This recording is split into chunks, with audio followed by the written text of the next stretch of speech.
ದ್ವಾರ್ಕೀಶ್ ಹೀಗೆ ಮಾಡಿದ್ರೆ ಖಂಡಿತವಾಗಿಯೂ ಕೂಡ ಸಾಲದ ಸುಳಿಯಲ್ಲಿ ಸಿಲುಕ್ತಾ ಇರಲಿಲ್ಲ. ಅದರಲ್ಲೂ ಆಸ್ತಿ ಮಾರುವ ಪರಿಸ್ಥಿತಿ ಕೂಡ ಎದುರಾಗ್ತಿರಲಿಲ್ಲ.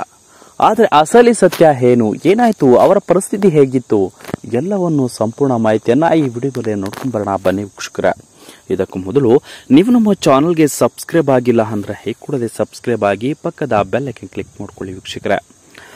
ಕನ್ನಡ ಚಿತ್ರರಂಗದ ಪ್ರಚಂಡ ಕುಳ್ಳ ಖ್ಯಾತ ನಟ, ನಿರ್ಮಾಪಕ ಹಾಗೂ ನಿರ್ದೇಶಕ ದ್ವಾರ್ಕೀಶ್ ಇಹಲೋಕ ತ್ಯಜಿಸಿದ್ದಾರೆ. ಇಂದು ಬೆಳಗ್ಗೆ ಎಲೆಕ್ಟ್ರಾನಿಕ್ ಸಿಟಿ ನಿವಾಸದಲ್ಲಿ ದ್ವಾರ್ಕೀಶ್ ಹೃದಯಾಘಾತದಿಂದ ಸಾವನ್ನಪ್ಪಿದ್ದಾರೆ. ಮಲಗಿದ್ದ ದ್ವಾರ್ಕೀಶ್ ಚಿರನಿದ್ರೆಗೆ ಜಾರಿದ್ದಾರೆ.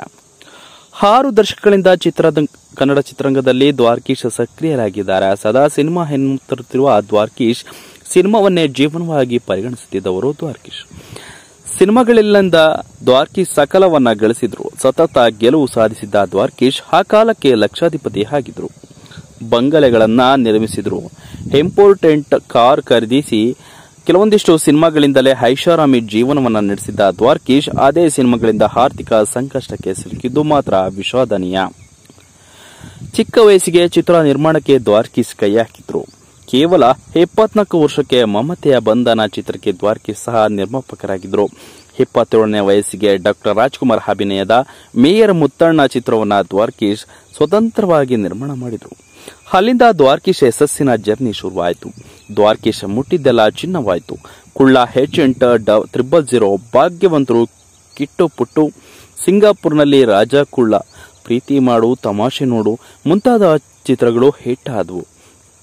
ಅದಲ್ಲದೆ ಚಿತ್ರರಂಗಕ್ಕೆ ಕಾಲಿಟ್ಟ ಆರಂಭದಲ್ಲೇ ಗೆಲುವಿನ ರುಚಿಯನ್ನ ದ್ವಾರ್ಕೀಶ್ ಕಂಡ್ರು. ಟಿ ನಗರ್ ಮದ್ರಾಸ್ನಲ್ಲಿ ದ್ವಾರ್ಕೀಶ್ ಭವ್ಯ ಬಂಗಲೆ ನಿರ್ಮಿಸಿದ್ರು. 160 × 120 ವಿಸ್ತೀರ್ಣದಲ್ಲಿ ಈ ಒಂದು ಬಂಗಲೆಯನ್ನ ಕಟ್ಟಿದ್ರು. ಆ ಬಂಗಲೆಯಲ್ಲಿ ಕಮ್ಮಿ ಅಂದ್ರೂ 50 ಕಾರ್ ಪಾರ್ಕಿಂಗ್ ಮಾಡಬಹುದಿತ್ತು. ಆದರೆ ಬಂಗಲೆಯಲ್ಲಿ ದ್ವಾರ್ಕೀಶ್ 1 ಬಾರ್ ಕಟ್ಟಿಸಿದ್ರು. ಆ ಕಾಲದಲ್ಲಿ ಐಷಾರಾಮಿ ಜೀವನ ಸಾಗಿಸಿದ್ದ ದ್ವಾರ್ಕೀಶ್ ಬೆಂಗಳೂರಿನ ಎನ್ಆರ್ ಕಾಲೋನಿಯಲ್ಲಿ ದ್ವಾರ್ಕೀಶ್ ದೊಡ್ಡ ಮನೆ ಕಟ್ಟಿಸಿದ್ರು. ರಾಗಿಗುಡ್ಡದಲ್ಲಿ ಸೈಟ್ ಇತ್ತು. ಇಂದ್ರನಗರದಲ್ಲೂ ದ್ವಾರ್ಕೀಶ್ ಅವರ ಭವ್ಯ ಬಂಗಲೆ ಕೂಡ ನಿರ್ಮಿಸಿದ್ರು. ಅಷ್ಟೇ ಅಲ್ಲ, ಪ್ಯಾಲೇಸ್ ಆರ್ಜೆಂಡ್ನಲ್ಲಿ ವಿಶಾಲವಾದ ಬಂಗಲೆಯನ್ನ ದ್ವಾರ್ಕೀಶ್ ಕಟ್ಟಿಸಿದ್ರು. ಆ ಕಾಲಕ್ಕೆ ಅದರಿಂದ 5 ಲಕ್ಷ ರೂಪಾಯಿ ಬಾಡಿಗೆ ಬರ್ತಿತ್ತು. ಅಂದ್ರೆ ನೀವೇ ಊಹಿಸಿ. ಇನ್ನು 1981ರಲ್ಲೇ ಇಂಪೋರ್ಟೆಂಟ್ ಹೋಂಡಾ ಕಾರು ಖರೀದಿಸಿ ಮೊದಲ ಕನ್ನಡದ ನಟ ಅಂದ್ರೆ ಅದು ದ್ವಾರ್ಕೀಶ್ ಅಂತಾನೆ ಹೇಳ್ಬೋದು ವೀಕ್ಷಕರ. ದ್ವಾರ್ಕೀಶ್ ಆಸ್ತಿ ಎಲ್ಲೆಲ್ಲಿಷ್ಟು ಎಷ್ಟು ಮನೆ ಬಂಗಲೆಗಳನ್ನ ಮಾರಾಟ ಮಾಡಿದ್ರು ಗೊತ್ತಾ, ಇವನ್ನ ತಿಳಿಸಿಕೊಡ್ತೀವಿ ವೀಕ್ಷಕರೇ. ಇದಕ್ಕೂ ಮೊದಲು ಈ ವಿಡಿಯೋಗೆ ಒಂದು ಲೈಕ್ ಮಾಡಿ ದ್ವಾರ್ಕೀಶ್ ಅವರ ಬಗ್ಗೆ ನಿಮ್ಮ ಅಭಿಪ್ರಾಯಗಳನ್ನ ತಿಳಿಸಿ. ದ್ವಾರ್ಕೀಶ್ ಅವರಿಗೆ ಹೇಗೆ ಗೆಲುವು ಹೇಗೆ ಸಿಕ್ತು, ಸೋಲು ಹಾಗೆ ಆವರಿಸಿದ್ದು. ಒಂದಲ್ಲ ಎರಡಲ್ಲ ದ್ವಾರ್ಕೀಶ್ ನಿರ್ಮಾಣದ 19 ಸಿನಿಮಾಗಳು ಸೋಲ್ಕೊಂಡ್ರು. ಸತತ ಸೋಲುಗಳಿಂದಾಗಿ ಗಳಿಸಿದ್ದೆಲ್ಲವನ್ನ ದ್ವಾರ್ಕೀಶ್ ಕಳೆದುಕೊಳ್ಳಬೇಕಾದ ಪರಿಸ್ಥಿತಿ ಎದುರಾಯಿತು.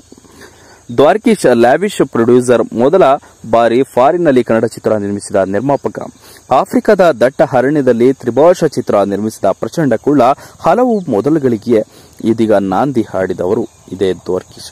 ಖರ್ಚಿನ ಬಗ್ಗೆ ದ್ವಾರ್ಕೀಶ್ ಯಾವತ್ತೂ ತಲೆ ಕೆಡಿಸಿಕೊಂಡವರಲ್ಲ.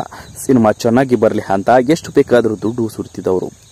ಹಲವು ಹೊಸ ಕಲಾವಿದರಿಗೆ ದ್ವಾರ್ಕೀಶ್ ಚಾನ್ಸ್ ಕೊಡಿಸಿದ್ದಾರೆ. ಹಲವು ಕಲಾವಿದರಿಗೆ ಹೆಚ್ಚಿನ ಸಂಭಾವನೆಯನ್ನ ಕೂಡ ನೀಡಿದ್ದಾರೆ.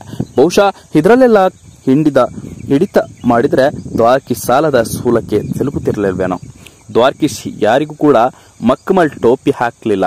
ಸತ್ಯ ಹರಿಶ್ಚಂದ್ರನ್ ರೀತಿ ಇದ್ದಿದ್ದಂಗೆ ಎಲ್ಲವನ್ನೂ ಕಳೆದುಕೊಳ್ಬೇಕಾಯ್ತು ಅಂತಾರೆ ದ್ವಾರ್ಕೀಶ್ ಸಂಬಂಧಿ ನಿರ್ದೇಶಕ ಭಾರ್ಗವ. ಮೊದಲ ಪತ್ನಿ ಅಂಬುಜಾ ಪ್ರಾಣಕ್ಕಿಂತ ಹೆಚ್ಚಾಗಿ ಪ್ರೀತಿಸಿದ್ರು. 2ನೇ ಮದುವೆ ಆಗಿದ್ದು ಕೂಡ ನಿಜ.